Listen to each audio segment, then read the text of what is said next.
Srinivasarao political reentry ఇవ్వనున్నారా? అందుకు నిర్ణయం తీసుకున్నారా? అధికార పార్టీ ఆయన్ను ఆహ్వానిస్తుందా? టీడీపీలోకి వెళ్తారా? జనసేనకి జై కొడతారా? అవంతి అడుగులు ఎటువైపు? Let's watch the story. మాజీ మంత్రి వైసీపీలో 3 ఏళ్ల పాటు పర్యాటక శాఖను చూసిన అవంతి శ్రీనివాసరావు గత ఏడాది డిసెంబర్లో వైసీపీకి రాజీనామా చేసి రాజకీయంగా కొంత విరామం కోరుకున్నారు. అప్పటి నుండి ఆయన ఎక్కడా కనిపించట్లేదు. అయితే ఏడాదికి దగ్గర పడుతున్న వేళ ఆయన రాజకీయం ఏమిటి అన్నది చర్చకు వస్తుంది. ఆయన కుదిరితే టీడీపీ లేకపోతే జనసేనలోకి అని ఆలోచిస్తున్నారని అంటున్నారు. అయితే టీడీపీలో ఆయన రీ ఎంట్రీకి ఇబ్బందులు ఉన్నాయని, జనసేనలో అయితే ఒకనాటి ప్రజారాజ్యం ఎమ్మెల్యేగా వెళ్ళవచ్చు, కానీ పవన్ కళ్యాణ్ నుంచి గ్రీన్ సిగ్నల్ రావాలని అంటున్నారు. ఇదిలా ఉంటే ఇటీవల తన కుమారుడికి వివాహం చేశారు ఈ మాజీ మంత్రి. దానికి అన్ని పార్టీల నుంచి నాయకులు వచ్చారు. అలా అందరితోనూ రిలేషన్స్ ని ఆయన బాగానే మెయింటైన్ చేస్తున్నారని అర్థమైపోయింది. అయితే ఈ రిలేషన్స్ ఏవి వర్కౌట్ అవుతాయో, ఆయన రాజకీయం ఏ విధమైన మలుపు తిరుగుతుందో అన్నదైతే చర్చగానే ఉంది. అది ఇప్పుడు ఆయన రాజకీయ రీ ఎంట్రీకి ప్లాన్ చేస్తున్నారట.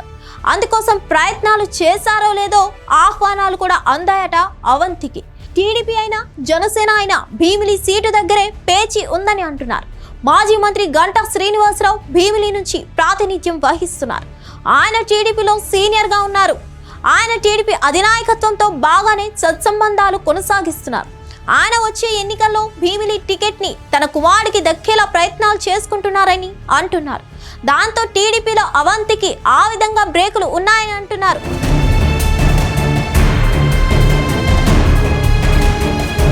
ఇక జనసేన విషయం తీసుకుంటే ఆ పార్టీలో యువనేత ఒకరు ఉన్నారు.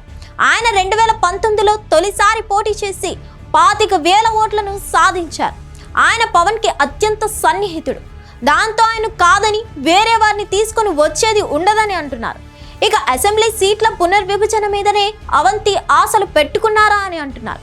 2029 ఎన్నికల నాటికి సీట్లు పెరిగితే పెద్ద నియోజకవర్గం అయిన భీమిలి 2గా మారుతుంది. అప్పుడు మరో నియోజకవర్గం రావచ్చు. అది కనుక జరిగితే ఆయన ఆశలు నెరవేరుతాయని అంటున్నారు.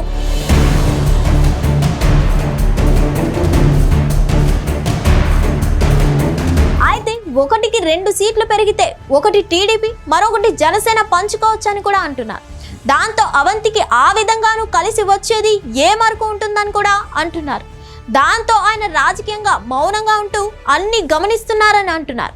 మరోవైపు 2029 ఎన్నికలకు ఇంకా సమయం ఉంది కాబట్టి ఆనాటికి రాజకీయంగా మార్పులు రావచ్చు అన్న ఆశలు ఉన్నాయని చెప్తున్నారు. అప్పటికే గెలిచే పార్టీ ఏదో చూసుకొని తన రాజకీయానికి పదును పెట్టవచ్చని అవంతి అనుచరులు అంటున్నారు. చూడాలి మరి ఈ మాజీ మంత్రి రాజకీయం ఏ తీరం చేరుతుందో, ఎందాకా వెళ్తుందో. మరిన్ని అప్డేట్స్ కోసం stay tune to hit TV.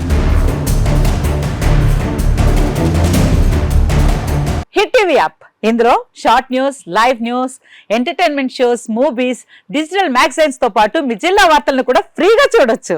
ఇంకెందుకు ఆలస్యం, వెంటనే హిట్ టీవీ యాప్ ని డౌన్లోడ్ చేసుకుని ఫ్రీగా ఎంటర్టైన్మెంట్ పొందండి. Hit TV app. Hit TV app. Please download hit TV app. Hit TV app ని ఫ్రీగా డౌన్లోడ్ చేసుకుని ఎంజాయ్ చేయండి. మీకు నచ్చిన ఎంటర్టైన్మెంట్ కోసం హిట్ టీవీ యాప్ ని ఫ్రీగా డౌన్లోడ్ చేసుకుని ఎంజాయ్ చేయండి. హిట్ టీవీ యాప్ ని డౌన్లోడ్ చేసుకుని ఆస్వాదించండి, ఆశీర్వదించండి. ఇంతమంది సెలబ్రిటీలు హిట్ టీవీ యాప్ ని డౌన్లోడ్ చేసుకోండి అని చెప్తున్నారంటే ఎంత మంచి యాప్ ఆలోచించండి. అమెరికా అమెరికా అమెరికా అమెరికాలో చదవాలనుకునే వాళ్ళకి విశ్వసనీయమైన పేరు మన శౌర్య కన్సల్టెన్సీ. UK లో 1 year masters, UK లో 1 year masters, 2 years work permit up to 5 years visa. Contact Saurya Consultancy. Contact 89851 89851.